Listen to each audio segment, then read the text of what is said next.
Peter de Neuve, le livre du cœur. Chapitre 14. S'approcher de Dieu. La formation d'un monde nouveau est un processus semblable à la naissance. Il apporte la joie et l'allégresse. Se renouveler, renaître, apporte à l'esprit humain une nouvelle impulsion vers un idéal plus élevé. Mais en même temps, il y a danger de tomber, d'être influencé par les mesquineries ordinaires de la vie, qui proviennent de la basse conscience, encore animale, et de ne pouvoir comprendre et suivre les idées spirituelles et celles des Écritures. Cela peut dépendre de plusieurs facteurs: de la différence de construction du corps humain, des possibilités du cerveau et de son activité, de quelques traits hérités par atavisme ou de la loi de réincarnation ou du karma. La loi du karma a été créée par l'homme lui-même, à la suite de la déviation de l'esprit humain hors de l'orbite de son chemin. Seule une pensée profonde et éclairée peut comprendre comment cette déviation s'est produite. Ce problème n'est pas pour les hommes enfants ni pour ceux qui sont trop occupés par les soucis de leur vie ordinaire.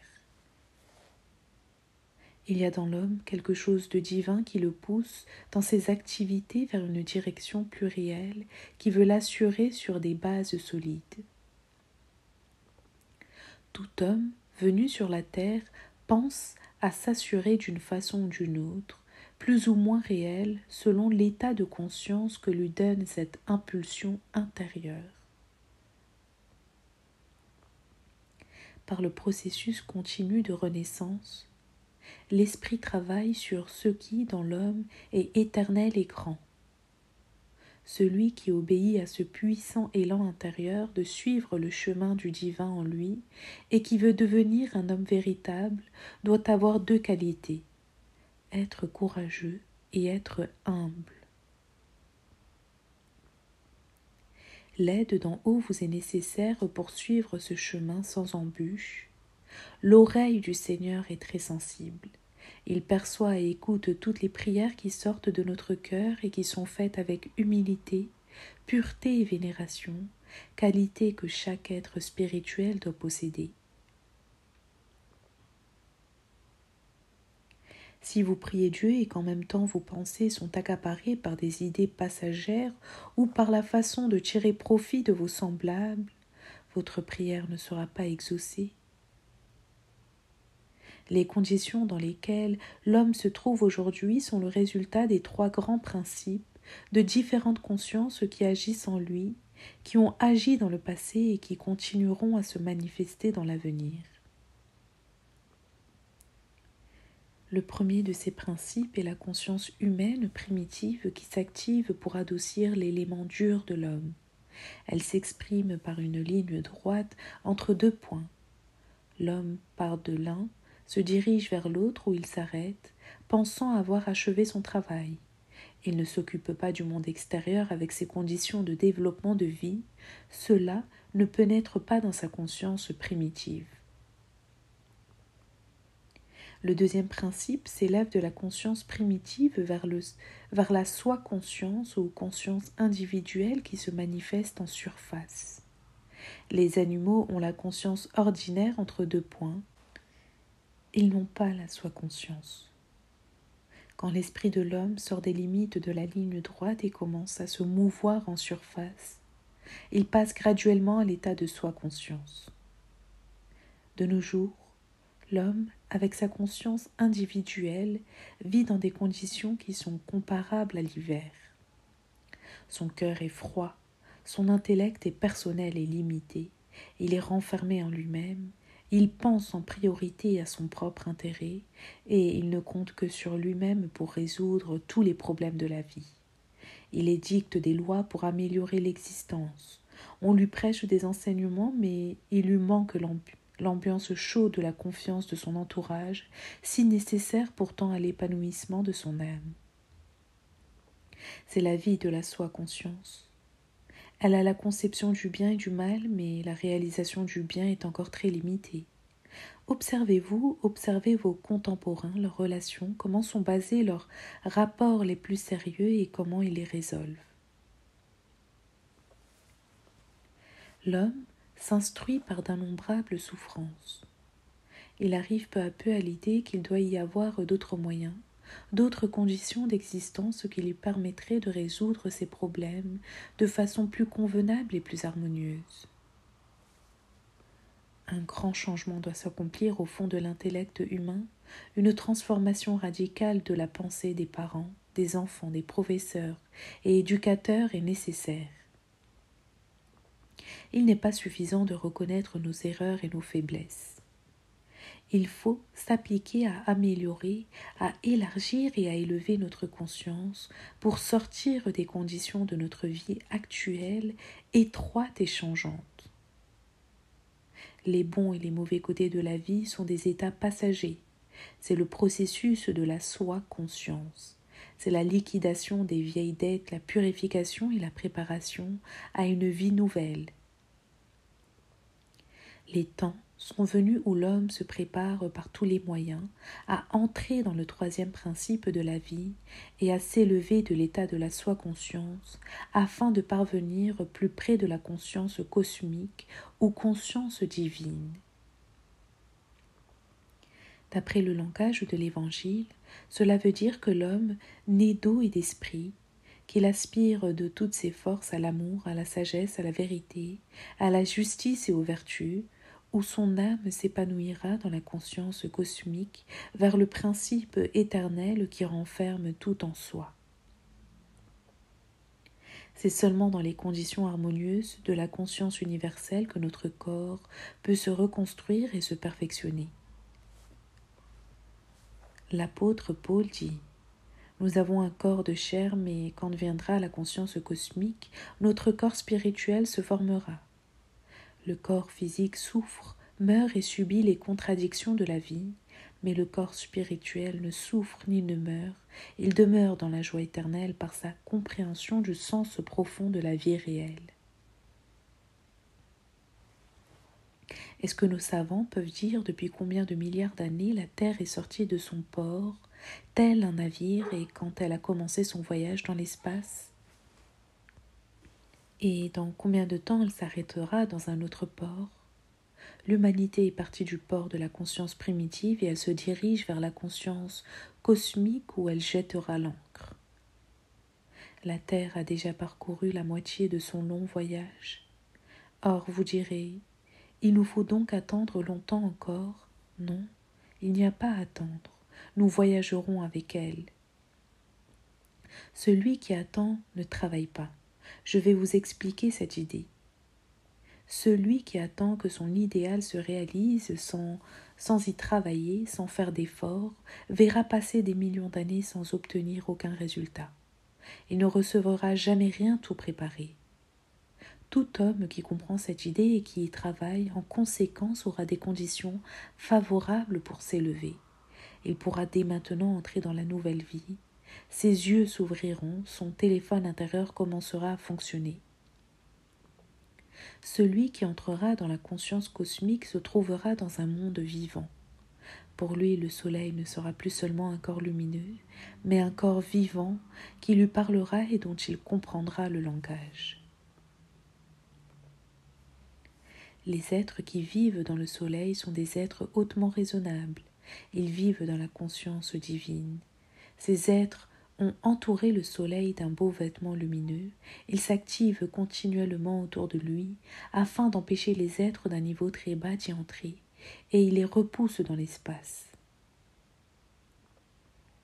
Notre Terre aussi a été jetée hors du soleil quand elle s'est révoltée contre lui.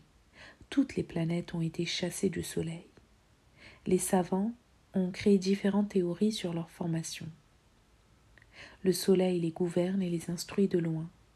Les planètes tournent autour de leur centre et de leur source. Il y a une force qui attire les êtres, petits et grands, vers un centre unique. Ce centre, c'est la conscience cosmique divine. Son activité est incessante et éternelle. Dans le grand univers, tous les corps, Toutes les planètes, étoiles et satellites sont reliés entre eux et représentent un grand organisme uni. Tous les corps célestes qui se soumettent volontairement à l'ordre harmonieux de cette organisation cosmique sont en même temps libres. Entre la fourmi et l'homme, il n'y a aucune ressemblance, mais il existe un certain lien intérieur. Les hommes ne peuvent pas voir ce lien qui existe entre tous les êtres parce qu'ils ont la conception étroite de la conscience individuelle. Ils ne peuvent même pas comprendre ni s'expliquer pourquoi ils sont nés. Ils pensent que Dieu, le Créateur, les a oubliés. Non, c'est vous qui l'avez oublié. Dans le passé, l'homme s'est montré un enfant désobéissant. C'est pour cela que son père l'a envoyé au dehors pour qu'il y reçoive de bonnes leçons, qu'il y apprenne à travailler. Toute l'humanité est dans des conditions semblables à celles du Fils prodigue. Le christianisme est venu pour montrer à l'humanité le chemin qu'elle doit suivre.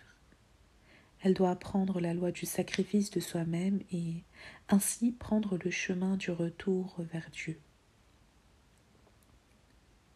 L'enfant prodigue ne retournera à la demeure paternelle que quand son maître se comporta envers lui plus mal qu'envers ses pourceaux, qu'il ne lui donna même pas de glands pour nourriture, comme aux animaux dont il avait la garde. Qui est à l'heure actuelle content de son sort? Toute la terre est remplie de mécontents et de malades. La solution des contradictions de la vie se trouve dans la conscience cosmique avec laquelle chaque homme a des points de contact. Au moment où il lui arrive d'en prendre conscience, il sent immédiatement en lui une grande impulsion vers Dieu, mais non comme les théologiens actuels l'enseignent. Cette puissante impulsion qui en lui le pousse vers le renoncement au bien matériel et, en même temps, elle lui fait éprouver un vif désir d'aider et de servir les hommes, ses semblables pour l'amour de Dieu, et de porter partout la joie et l'allégresse. Certains disent « La culture et la science disparaîtront si nous commençons tous une vie divine. » Non, c'est alors que viendront la véritable culture, la vraie science, la vraie musique et la plus belle poésie. La perfection ne viendra pas tout de suite parce que le monde ne peut pas se changer d'une façon mécanique. Tout ce que nous avons maintenant est bien, mais nous périrons si nous restons encore un certain temps dans ce bien. Si vous ne vous conformez pas à la grande loi de la vie, c'est alors que l'usurier viendra, le percepteur qui vous prendra toutes vos richesses. Cet usurier, c'est la mort. Jean dit, si vous ne naissez d'eau et d'esprit, cela veut dire, si vous ne vivez pas dans la conscience cosmique divine, vous n'entrerez pas dans le royaume des cieux. Le point de départ est donc l'élévation de la conscience, l'abandon des vieux et lourds fardeaux. L'homme a des désirs insatiables. Le vin peut-il étancher la soif de l'ivrogne? Comment l'homme peut-il corriger ses fautes et ses erreurs? Avec la conscience divine, il peut être une fontaine d'où l'eau coule continuellement et lave toutes les impuretés des alentours. Mais cette fontaine ne coulera que s'il est lié avec la grande source de la vie. En quoi réside la valeur de la fontaine? Dans les pierres avec lesquelles elle est construite ou dans la pureté de son eau? De l'eau naturellement. Donc la vie qui découle de l'homme détermine sa valeur. Quand la vie de la conscience cosmique divine entrera en nous, nous aurons une nouvelle philosophie et une nouvelle façon de penser. Nous nous sentirons un avec notre prochain. L'obéissance est la première qualité indispensable pour entrer dans la conscience cosmique. Il n'y a que soumission dans la vie de la soi-conscience, tandis que dans la vie de la conscience cosmique, il y a obéissance. Comment écoutez-vous celui que vous aimez? Vous l'écoutez avec intérêt. Il vous semble sentir entrer en vous un exilire qui vous donne de l'énergie et qui vous vivifie, et en le quittant, vous vous dites « Il m'a beaucoup donné ». C'est cela aimer et être aimé. Il ne suffit pas de se dire chrétien de naissance. Le vrai chrétien doit transmettre autour de lui par sa musique intérieure l'art de la vie divine, telle qu'elle est réellement, comme le vrai peintre qui fait un tableau, si exact que ceux qui le regardent ne savent si l'objet est réel ou peint. Il y a un exemple d'art parfait de deux sculpteurs de la Grèce antique qui avaient voulu se montrer réciproquement leurs capacités. L'un d'eux sculpta une grappe de raisin si parfaitement que les oiseaux étaient venus la becqueter. L'autre exécuta une déesse grecque couverte d'un voile. Son ami, la voyant, s'approcha avec l'intention de soulever le voile pour voir la déesse. L'ouvrage du premier trompa les oiseaux et celui du deuxième trompa l'homme, son ami. L'art véritable est de transmettre l'image des choses justes, transmettre ce qui se cache au fond de votre âme et pouvoir exprimer votre amour est un grand art.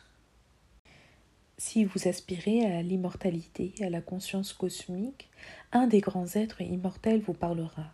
Votre vie changera à l'instant même et vous vous trouverez entouré de nombreux frères et sœurs. Ces choses vous paraissent incroyables et incertaines tant que vous vivez en surface dans la soi-conscience individuelle. Mais quand vous arriverez aux mêmes conditions que ceux qui naissent d'eau et d'esprit, vous en reconnaîtrez la réalité.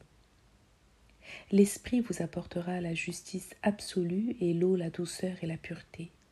La pureté vous apportera la santé et la lumière. La vie ne sera plus ni tourment ni fatigue, mais travail et jouissance. Parmi vous, il en est qui sont à peine conçus, d'autres ont 1 mois, d'autres 2 mois, d'autres 3, 5, et il y en a encore peu qui en sont au 9e mois. Celui qui est conçu du divin doit le garder soigneusement en lui. Si vous vivez dans la loi de la soi-conscience, une période assez longue vous est nécessaire pour que vous puissiez naître d'eau et d'esprit. Cette naissance ne se fera que dans un lointain avenir, mais si vous vivez et si vous travaillez d'après la loi de la conscience cosmique, elle peut se faire dans les temps actuels. Le travail de l'humanité est à chaque instant de se purifier et d'aller de l'avant. La tâche de l'homme n'est pas seulement de reconnaître ses péchés, mais de tourner tout entier vers Dieu, de recevoir son amour, sa sagesse et sa vérité, et de les appliquer d'après les lois de la conscience cosmique divine. L'homme ne doit pas toujours rester un corps dur, ni une partie de quelque corps que ce soit. Ses relations avec les autres hommes doivent être comme celles des âmes qui vivent toutes dans un corps cosmique en éternelle harmonie.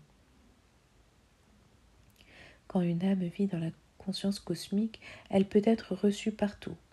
Si elle demeure sur la terre, elle peut la quitter temporairement et aller dans le soleil, s'entretenir avec ses bien-aimés et revenir de nouveau sur la terre. Cette âme est libre d'aller où elle le désire. Du point de vue de la soi-conscience, vous direz que l'homme ne peut pas aller dans le soleil physiquement, on ne peut pas, mais spirituellement on le peut. Il y a une façon intérieure de voyager. Quand nous parlons de la vie, nous entendons son côté extérieur physique et aussi son côté intérieur spirituel. De leur point de vue matériel, les choses s'accomplissent lentement et difficilement. L'éternité est nécessaire, c'est-à-dire un nombre avec 15 zéros, le jour de Brahma. Quand s'écoule ce grand nombre d'années, le jour divin aussi s'écoule, après quoi la nuit divine vient. Elle aussi, et il lui faut un temps aussi long pour s'écouler. Calculez combien d'années cela fait. Le jour, Dieu crée, et la nuit, il forme en lui-même de nouveaux mondes. Il y a en Dieu un continuel processus de création. Si Dieu crée et construit perpétuellement, nous devons nous aussi construire en nous un monde nouveau. C'est le travail de l'homme à la conscience éveillée, tandis que les autres continuent à chercher leur santé en dehors de eux-mêmes, qu'ils croient pouvoir s'assurer dans le monde et mettent leur espérance dans leurs semblables. L'homme doit se sentir libre, il doit trouver en lui la force et les moyens de suffire à son existence matérielle. La misère et la mendicité empêchent l'homme de s'élever. Ce sont seulement des méthodes de redressement, D'après les lois spirituelles, ce sont les orgueilleux qui sont mis dans ces conditions. Ils ont été envoyés sur la terre comme mendiants pour devenir humbles, qualité si nécessaire à l'homme nouveau. L'orgueil abaisse l'homme et le fait tomber. L'orgueil abaisse l'homme et le fait tomber. Celui qui arrive à un état spirituel élevé, qui pense être supérieur aux autres et qu'il n'y a pas d'égal à lui, est condamné à la chute.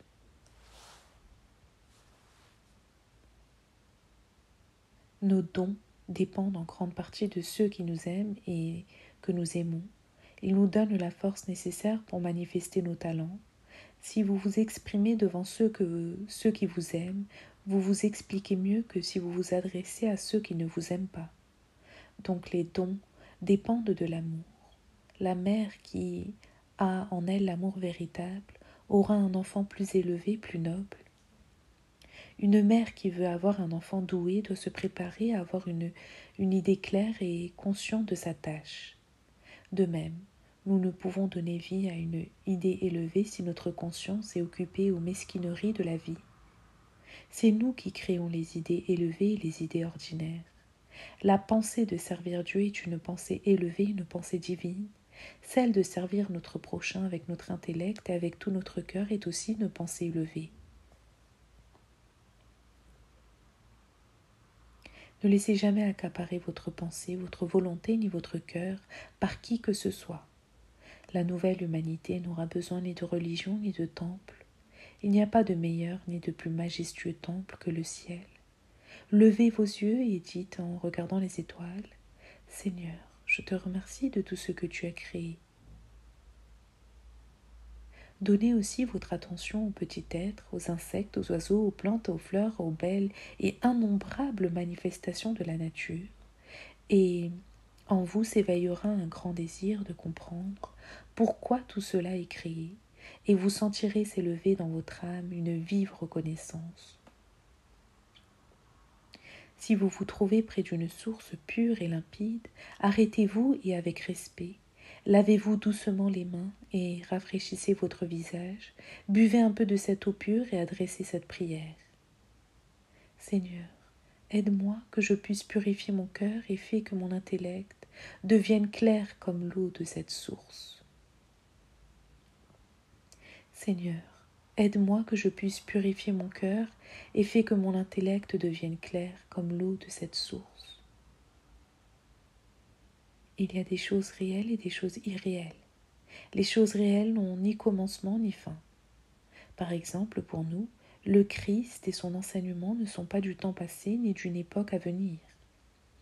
Nous l'envisageons comme un enseignement du temps présent et perpétuel.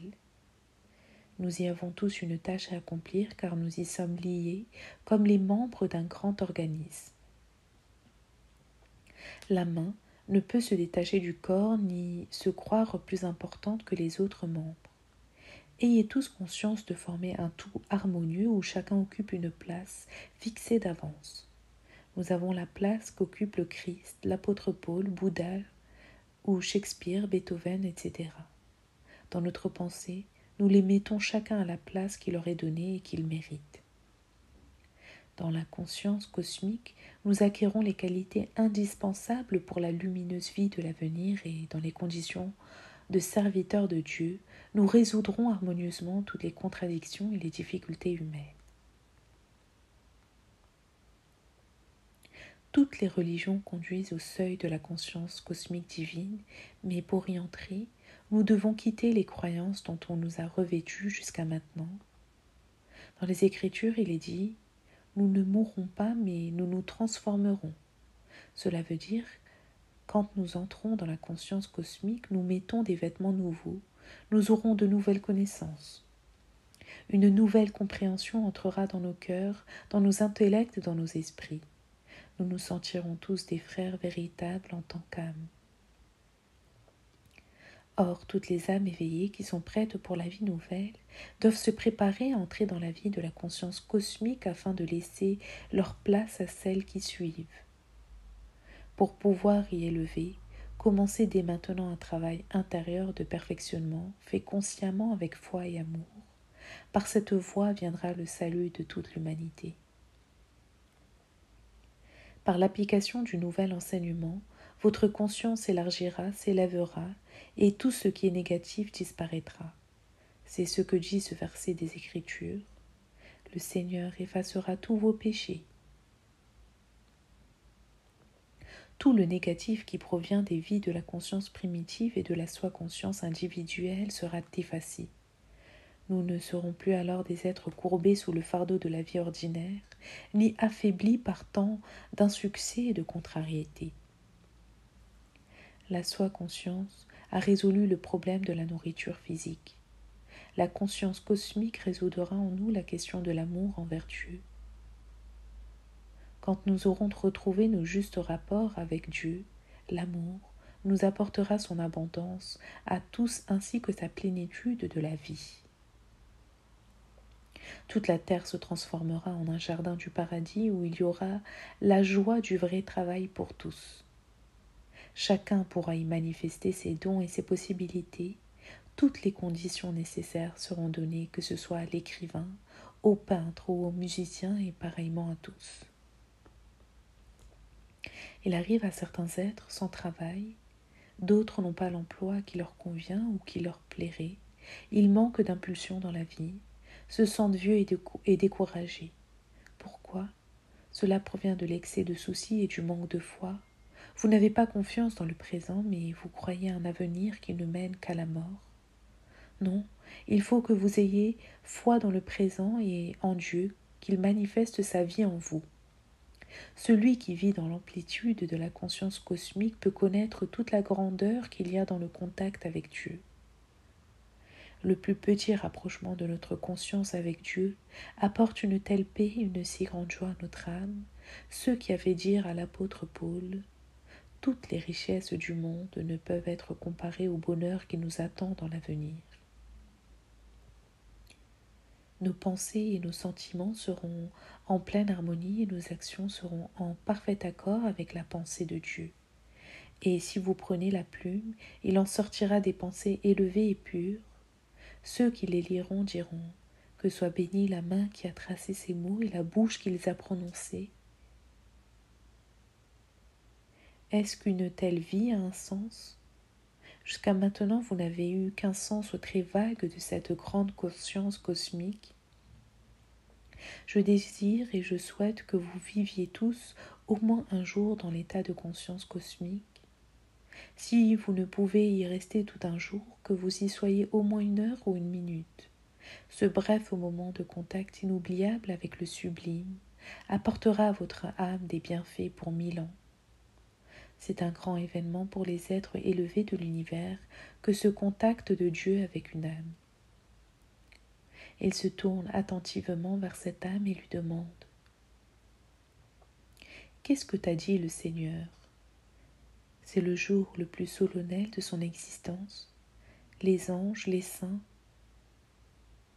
tout le monde commence à s'y intéresser.